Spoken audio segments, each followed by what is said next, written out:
segundo lugar, eu queria dizer do prazer, da alegria de estar aqui no IDA e, como presidente da SBDP, estar participando dessa parceria com o Instituto. Cumprimentar o Dr. Betiol pela condução da entidade, pela organização do evento.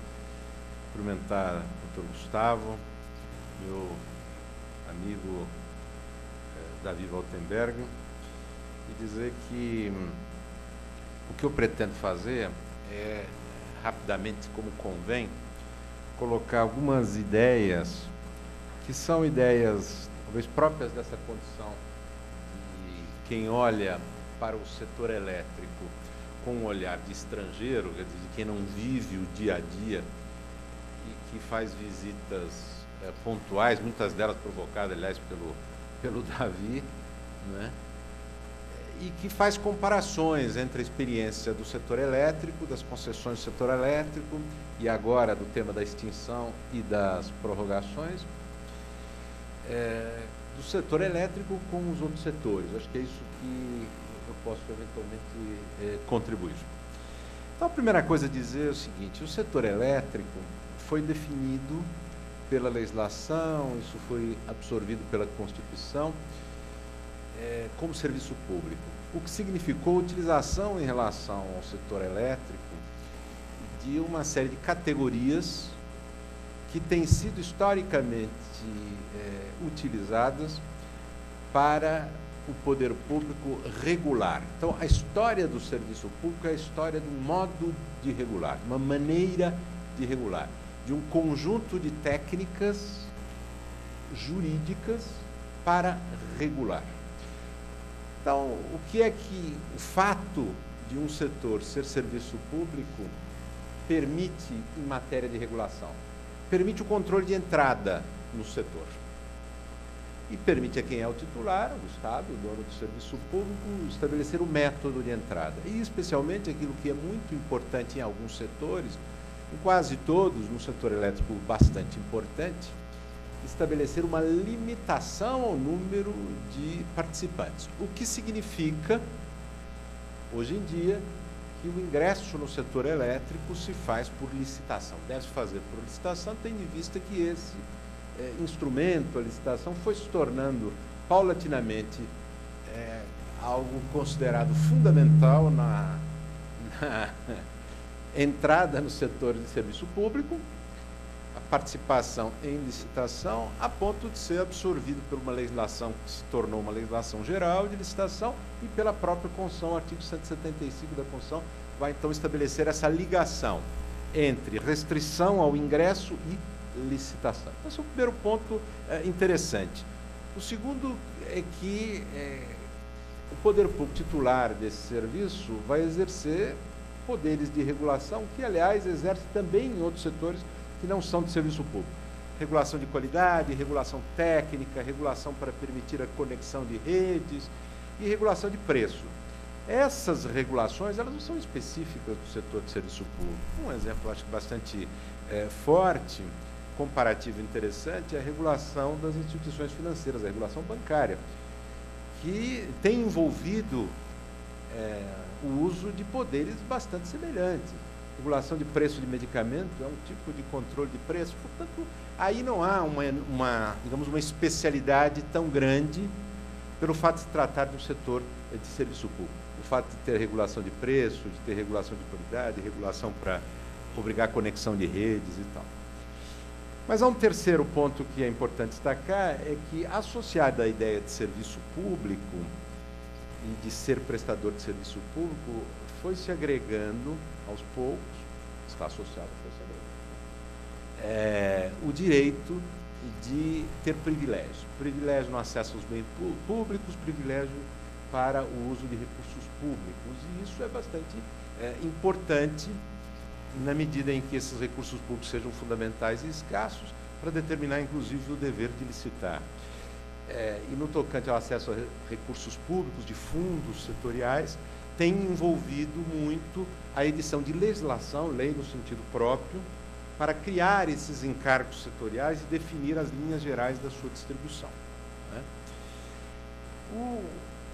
Outro ponto introdutório que é bastante importante, aí nós entramos no momento que nós estamos vivendo de maneira mais radical, é que, associada à ideia de serviço público, classicamente veio a de contratualização, e aí nós chegamos na figura do contrato de concessão. Então, a regulação dos serviços públicos foi historicamente associada à figura da contratualização. O Estado limitava o ingresso no setor e aqueles que ingressavam, no início sem licitação, depois aos poucos a licitação foi se tornando obrigatória, por licitação, estes sujeitos contratualizavam sua relação com o Estado. E a regulação, então, seria exercida a partir das bases, dos pressupostos estabelecidos no contrato. Isso é uma peculiaridade do campo dos serviços públicos, porque a regulação em matéria de medicamentos, por exemplo, em que também se faz um controle de entrada, não é preciso fazer registro na Anvisa para se tornar um produto admitido, não se faz por meio de contratualização, né? Então, o que é muito forte na ideia de serviço público, em termos de consequências jurídicas, de complexidade, é o fato de que o direito do sujeito operar é um direito instituído por contrato. E um contrato com prazo, um contrato que termina. Essa ideia, então, que levou à construção de um tipo contratual específico para isso, o contrato de concessão. O contrato de concessão que, pela ideia, então, que foi concebida, começa e termina. Tem prazo.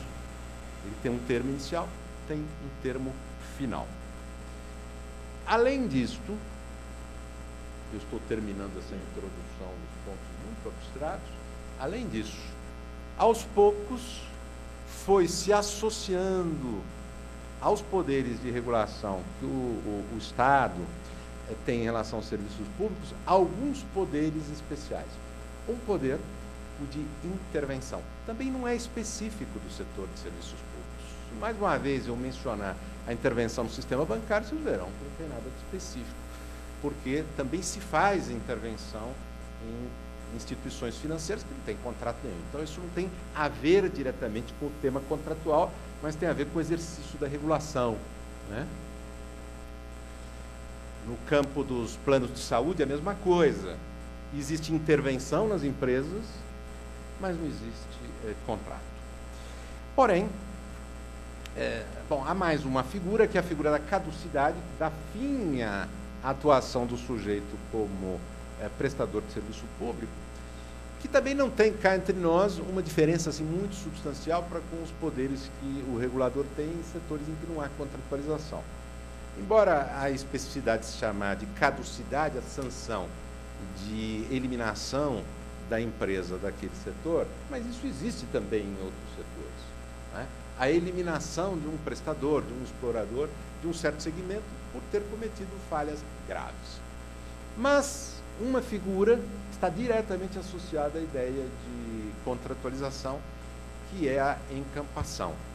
Então, a encampação, a ideia de encampação foi construída jurisprudencialmente, contratualmente, depois legislativamente, justamente para permitir que houvesse uma espécie de mitigação da ideia de contratualização. Por quê? Porque a encampação daria a possibilidade do Estado romper a relação a meio do caminho. Então, bom, o que eu gostaria de deixar dessa primeira, desse conjunto de ideias, é que se passou a regular intensamente certos setores, provavelmente foram os primeiros, foram muito regulados. Então, possivelmente, junto com o serviço público e contrato de concessões, vieram formas de intervenção, de regulação, que pareceram muito associadas e exclusivas de serviço público, mas a experiência foi mostrando que não era bem assim, porque isto foi se espalhando e hoje em dia, embora haja uma certa heterogeneidade, difícil falar essa palavra, né? Heterogeneidade entre os setores, são poderes típicos de regulador. Mas alguns setores, os setores de serviço público, embora não todos, eles têm como elemento central da regulação a figura do contrato, da contratualização, do contrato de concessão ou outros contratos equivalentes, arrendamento portuário, permissão, e aí as experiências são muito variadas. Pois bem, aí nós chegamos no presente momento do setor elétrico, né? O que está acontecendo agora? É que o setor elétrico se defronta com uma decorrência natural do fato de que se adota a ideia de contratualização. Se tem contrato, o contrato tem prazo e o prazo termina. É próprio dos prazos que terminam, terminarem. Pode parecer essa frase meio boba, não é? E é. Só que, curiosamente, na experiência das concessões, embora os prazos terminassem, o contrato não terminava. Essa foi a experiência historicamente consolidada nos mais diferentes setores de serviço público no mundo todo.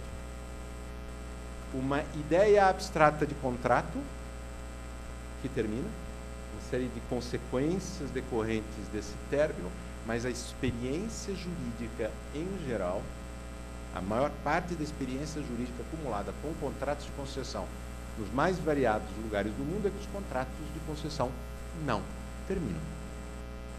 Então, aquilo que se construiu abstratamente em termos de teoria de contratos administrativos, de legislação, foi pouco testado na prática, na experiência prática, porque a experiência tem feito com que o poder público opte por outras saídas, que não exatamente a de terminar o contrato. Pois bem, qual é a função da contratualização e do prazo? Em primeiro lugar, é garantir o concessionário, né? Se você tem uma obrigação de investimento, é a garantia de que você tem um prazo para amortização desse investimento. E a ideia da encampação, ela se vale muito da existência de um prazo, então, que demarca o período de obtenção da receita, que serviria para amortizar o capital, de modo que, se houver um rompimento a meio do caminho por meio da encampação, se tem como medir a perda, não é isso? Essa é a primeira coisa, garantia do contratado. Mas há o outro lado. O outro lado é que o término das concessões permitiria ao regulador fazer intervenções mais profundas, reestruturar os serviços. As concessões terminam, vão terminar, o poder público se adianta ao término e reorganiza o serviço. Por exemplo, o serviço que era prestado predominantemente por empresas privadas passa a ser serviço prestado por empresas estatais. Ou um serviço que havia sido dividido num país em 3 grandes áreas passa a ser dividido em 10, ou o contrário. É isso? Então, a oportunidade do vencimento do contrato seria a oportunidade de fazer, sem grandes traumas, reestruturações. Essa ideia parecia muito importante para permitir a reestruturação, e em tese, porém foi pouco usada, justamente porque os governos, não só no Brasil, optaram historicamente por fazer reestruturação de outras maneiras, absorvendo empresas do setor privado por meio de desapropriação, por meio de compra e outros mecanismos como esse. O setor de telecomunicações, por exemplo, houve uma grande reestruturação na década de 70, pela absorção das empresas que estavam no mercado num grande sistema federal, e o que foi feito sem a extinção de contratos. O mecanismo foi outro, né? Houve compras, houve algumas apropriações, mas sobretudo compras, né? Pois bem, voltando a algo que eu mencionei há pouco, grande parte da experiência que nós temos com concessão é uma experiência de que os contratos vencem e os contratados continuam sem que haja uma discussão formal de prorrogação. Algumas vezes até por determinação legal. As leis prorrogam as concessões e não há discussão sobre essas condições Não há uma recontratualização. Nós temos baixíssima experiência em recontratualização ao final dos prazos dos contratos de concessão. Baixa experiência. É pouco, nos mais diferentes setores, o que se tem de coisa equivalente àquilo que agora se está colocando para o setor elétrico. Então, eu estou dizendo isso tudo, sendo um pouco, talvez, repetitivo, para chamar a atenção para uma certa originalidade do momento que nós estamos vivendo, que é o governo mostrar uma disposição para usar o término dos prazos dos contratos de concessão, eventualmente antecipando, né, para oferecer uma prorrogação antecipada, mas justamente para fazer reestruturação, uma reestruturação profunda, aparentemente, cujas características gerais não estão provavelmente muito claras para todos, não é? Até porque os indicativos que se tem até agora são relativamente limitados. Nós não sabemos ainda qual é o conjunto de consequências que nós teremos para os próximos meses. Mas gostaria de destacar algumas coisas que são típicas do encerramento de contrato de concessão. É mais fácil na teoria do que na prática. Encerrar uma relação como esta é extremamente complexo. E é isso que explica no mundo todo o fato de os governos, em geral, não... Agora eu paro com não, que é para criar um certo suspense para que os caras possam receber.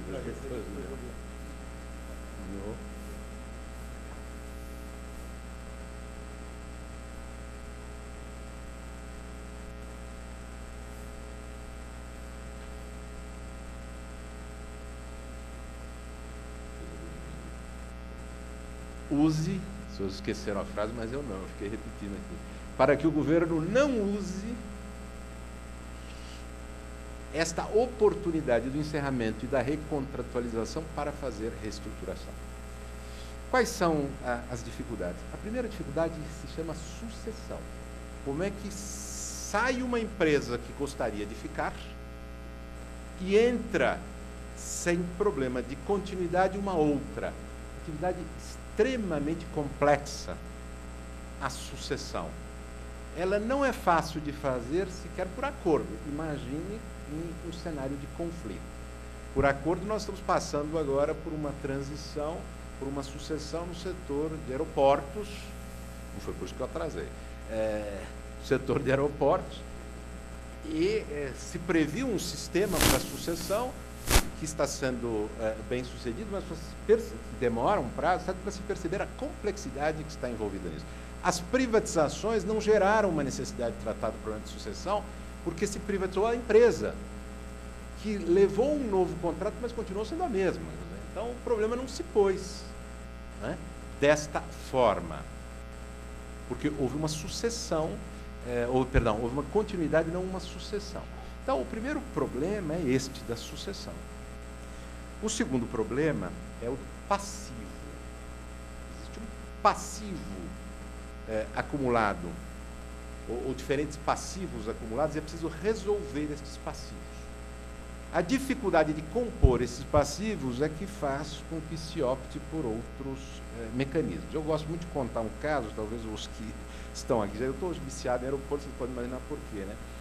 Já devem ter ouvido o problema da sucessão do aeroporto de Congonhas, quando o Estado de São Paulo, concessionário há muitos anos, entregou o aeroporto para a Infraero. Isso ocorreu no início da década de 80, quando a Infraero abriu o aeroporto de Guarulhos. Até então, o aeroporto de Congonhas era um aeroporto concedido para o Estado de São Paulo, uma concessão vencida há muitíssimos anos, e o Estado lá estava. Bom, começou a construir o aeroporto de Guarulhos e o acordo com a União do Estado com a União, é que ele entregaria o aeroporto de Congonhas para ser operado conjuntamente, então, o aeroporto de Guarulhos de Congonhas pela Infraero. Todos os anos de construção do aeroporto de Guarulhos se passaram sem que a União e o Estado conseguissem chegar a um acordo sobre como é que fazia essa sucessão. e o aeroporto de Guarulhos ficou pronto, a Infraero disse: eu não abro enquanto não me entregar o aeroporto de Congonhas, vai ficar fechado. A dificuldade foi tão grande que foi preciso que o presidente da República, o governador do estado, etc. e tal, nós estávamos ainda na ditadura, que as coisas eram mais fáceis de fazer, né? Se colocassem de acordo, mas as dificuldades eram imensas de todo tipo.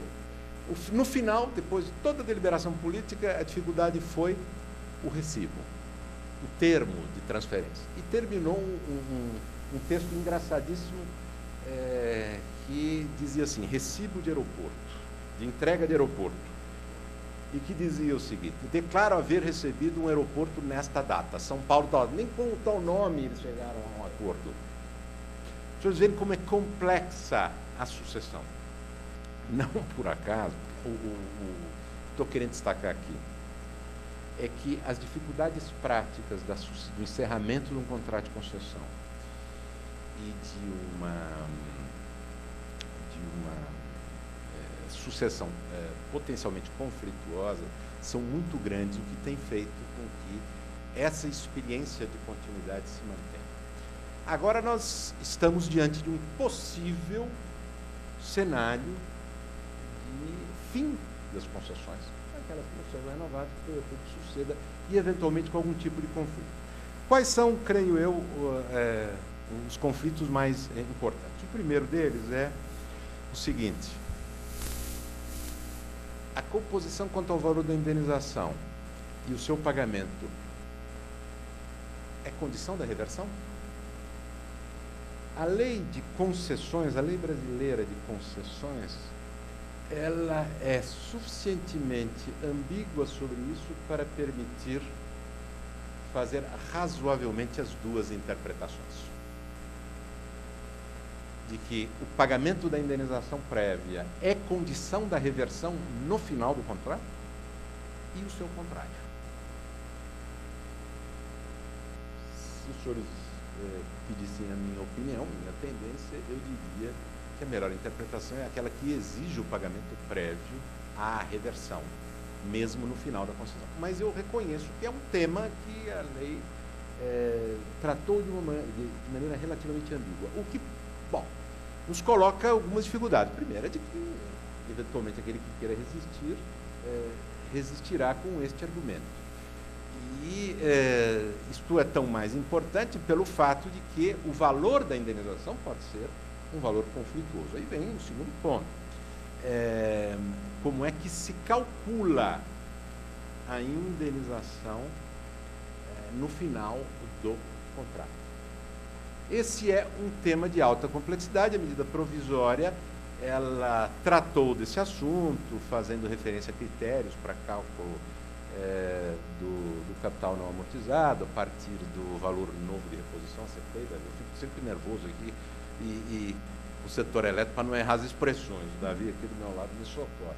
Valor novo de reposição, esse é um critério que está lá, e uma discussão interessante que pode surgir é saber se nos contratos de concessão original havia regras que se opõem a este critério, ou ao modo como se foi determinada a contabilização dos ativos, etc. Há uma discussão possível, potencial, sobre se os termos da contratualização que foi feita lá no início se opõem àquilo que a regulação, mesmo a medida provisória, a futura lei, estabelecerão a respeito disso, né? Como se calcula o capital não amortizado. Outro ponto que me parece importante é o seguinte: será que o passivo do concessionário, os seus empregados, credores, etc., se transmite para o concedente ou para o novo concessionário? Bom, a legislação gosta de dizer que não. A própria legislação, se eu não estiver enganado, a medida provisória da intervenção, creio que há uma norma sobre isso, não sei se é ela, eu acho que é ela, né? Uma norma dizer expressamente que não. Só que é mais fácil dizer numa norma geral e abstrata do que conseguir que nos casos concretos, que nos processos judiciais trabalhistas, tributários de municípios, estados, etc. tal, esta regra vingue. Se nós pensarmos em algum tipo de referência, como exemplo, nós veremos problemas. Por exemplo, foi feita no setor de ferrovias, foi feito, né, o arrendamento das ferrovias para particulares que tiveram que responder pelo passivo, acabaram tendo muitas vezes que responder pelo passivo por ordem judicial, apesar de o contrário emanar dos seus termos. Então, eu estou apenas destacando para a complexidade desta sucessão, porque eventualmente pode gerar uma contaminação da concessão futura e do próprio Estado pelo passivo do concessionário, especialmente se não tiver havido um encerramento consensual da concessão no tocante ao valor da indenização. Porque, afinal de contas, a receita vai-se embora e os credores ficam com o seu crédito em relação a nada, não é? Então, evidentemente, isso é uma tensão extremamente complexa de resolver. Pois bem, eu repito uma coisa que eu disse, estou acabando aqui, 3 minutos para acabar, estou contando o tempo aqui. Todos estes temas que eu fui mencionando, assim, bem abstratamente, para colocar as discussões, foram bem pouco testados judicialmente no Brasil. Justamente porque nós temos pouca experiência de encerramento de concessão. As soluções foram, em geral, consensuais, de outra natureza. Então, estes conflitos não têm referências jurisprudenciais claríssimas, assentadas por uma reiteração de decisões que possam permitir respostas simples a algumas das perguntas que eu fiz. Por exemplo, a pergunta sobre se a indenização tem que ser paga previamente ou não tem que ser paga previamente. Já tem alguma discussão na matéria de saneamento, mas é difícil comparar a jurisprudência, porque é uma jurisprudência formada por um tipo de concessão que tem nada a ver com a concessão do setor elétrico, por aí vai. Bem, eu queria aproveitar os 2 minutos finais para falar de uma expressão que tem sido muito invocada, a questão da segurança jurídica. Quais são as preocupações em matéria de segurança jurídica? O que a gente pode dizer de útil assim, bem abstrato, só para colocar a questão? Eu diria a primeira coisa a seguinte: a legislação brasileira de concessões, sobretudo a partir da década de 90, com a edição da Lei Geral de Concessões, ela, se comparada com os exemplos internacionais da América Latina, acabou gerando bastante segurança.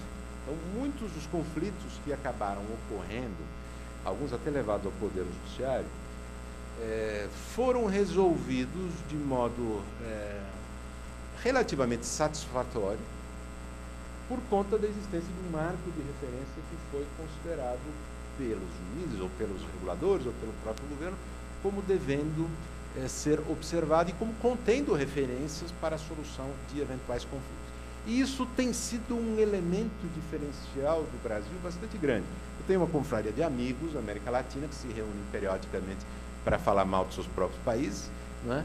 E depois de muitos anos fazendo isso, eu posso dizer que nessa matéria de concessão, de legislação geral de concessão, nós somos vistos assim como sendo um país que conseguiu criar uma prática interessante. E isso determinou inclusive algumas tendências da legislação brasileira. Por exemplo, quando se foi criar a legislação de PPP, eu estive envolvido nisso, em relato de ciência própria, a decisão foi vincular o contrato de PPP ao modelo da lei de concessão, inclusive aos artigos tais, por quê? Porque já havia uma experiência consolidada e isso daria mais segurança. Então, nós tivemos, por conta da estabilidade que a lei de concessão gerou, nós tivemos uma avaliação geral de que nós éramos um lugar seguro para investimentos. É claro que isto não decorreu apenas esse diagnóstico do fato de nós temos uma lei geral de concessão e um poder judiciário disposto a defendê-la, mas também do fato de que no mesmo período se criou as agências reguladoras, legislação de processo administrativo, tudo isso teve seu peso, foi extremamente importante. Portanto, são um conjunto de instrumentos de valor jurídico bastante grande, né, que acabou gerando bastante estabilidade. Um ingrediente não jurídico, mas que foi importante na nossa experiência, nós compararmos com a Argentina, veremos isso, é o fato de que nós não tivemos crises depois da década de 90, da metade da década de 90, crises graves econômicas. A Argentina teve, e aí teve que responder em Washington a uma quantidade imensa de processos e de conflitos. O Brasil não passou pela mesma experiência depois do início do grande programa de concessões. Então, nós não fomos testados, não tivemos esse teste de estresse. Outro elemento importante, em alguns setores, sobretudo, no setor elétrico é destes, né, em que houve algumas crises, não econômicas, mas crises por conta, por exemplo, do racionamento, né, a presença de empresas estatais serviram como um fator de calibragem. Quer dizer, o governo, ao tomar as suas posturas em relação aos concessionários, sabia que parte deles eram concessionários estatais, federais ou estaduais. E a questão política, evidentemente, levou a uma tentativa de soluções de consenso. Então, isso tudo para dizer que a impressão de segurança jurídica em geral, que nós conseguimos gerar e acumular, bastante positiva, decorre de uma série de fatores e que agora estão passando por digamos, um teste. E o teste vem da circunstância de que o governo parece disposto, e a medida provisória enuncia isso, a usar as potencialidades do fim da concessão para fazer uma reestruturação profunda. E aí há uma certa insegurança, porque a expectativa era diferente em função da experiência que se tinha. Então, este era um fator que tem sido até destacado, o próprio mercado financeiro havia considerado, e que não é exatamente irrelevante. A segunda questão interessante são três, estou terminando. A segunda interessante é que se está colocando uma discussão em relação a alguns contratos para saber se alguns contratos tinham direito à renovação já previsto nele e garantido nele. E aí virá a discussão, bom, se um contrato tem o direito à renovação garantido, não sei se tem, não estou tentando tomar partido em relação a isso, mas se tiver uma reestruturação, inclusive por lei, dá direito ao Estado de não cumprir a promessa que estaria embutida nessa garantia de renovação, porque ele está reestruturando e, afinal de contas, é uma prorrogação. Se é uma prorrogação, não é uma continuidade automática. O que significa este momento da prorrogação? Se considerar que, de fato, ele tem que honrar este compromisso de manter, a pergunta é em que termos? Porque o governo dirá, eu não estou negando a prorrogação nenhuma, pelo contrário, eu estou garantindo, só que eu estou dizendo que será em novas condições. Esse tema foi discutido no setor de telecom, porque a Lei Geral de Telecom, para a privatização, deu contratos de concessão para as empresas de telecom que tinham um prazo curto, mas um direito à renovação. Estava garantido, na própria lei foi previsto os contratos. E aí a prorrogação teve que ser negociada. E naquele momento, participei muito dessa discussão, se discutiu, bem, mas o que significa ter direito à prorrogação garantida? Significa só que eu tenho o direito de continuar, mas nas condições que o governo estabelecer, quaisquer delas. Então, essa é a segunda questão de segurança jurídica bastante importante. Em que medida um contrato de concessão, que eventualmente preveja um direito à prorrogação, ele dá direitos de verdade. E que direitos dá? Nós não passamos ainda por essa discussão num cenário de conflito. E ele se anuncia, pelo menos, em alguns casos. O terceiro e último, agora eu termino, meus 2 minutos vão mais compridos que devia, né? O terceiro e último ponto ligado à segurança jurídica é o seguinte: nós tivemos uma continuidade da nossa legislação geral de concessão que gerou uma sensação de segurança jurídica. Para o setor elétrico, nós tivemos muita mutação de norma, porém, digamos, com uma certa ligação às ideias gerais de estabilidade que vinham da manutenção de uma lei geral de concessões.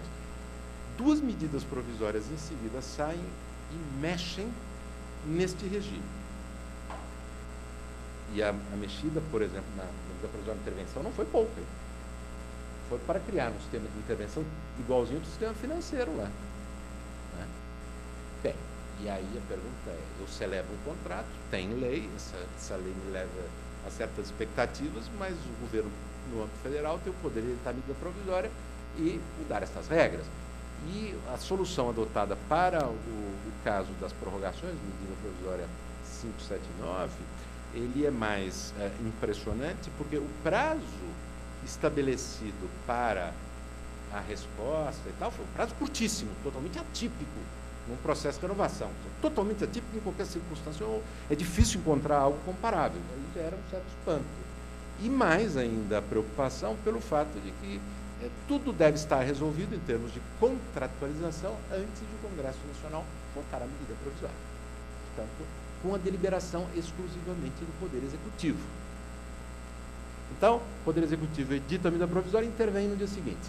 Medida provisória 579, edita a medida provisória, 2 meses depois o sujeito está tudo resolvido. Quando o Congresso Nacional for intervir, fait accompli.